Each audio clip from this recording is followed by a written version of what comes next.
আল্লাহ পাক বলেছেন শোনেন, ইল্লা মান তাবা, যে অনেক গুনাহ করেছে, শিরক করেছে, জেনা করেছে, মদ খেয়েছে, বেদাত করেছে, হারাম খেয়েছে, আল্লাহ পাকের অবাধ্য হয়েছে, নামাজ পড়ে নাই, যাকাত দেয় না, ইত্যাদি ইত্যাদি অনেক অন্যায় করেছে,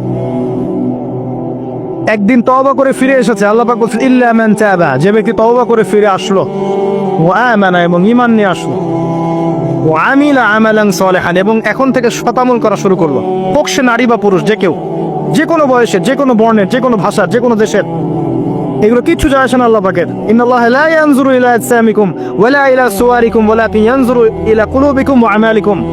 আল্লাহ পাক শুধু কলব দেখেন, আমল দেখেন, রক্ত মাংস বর্ণগুলো দেখেন না। আল্লাহ পাক ফিরে এসেছে, আমল, ঈমান এনেছে, আমল সালেহ করেছে।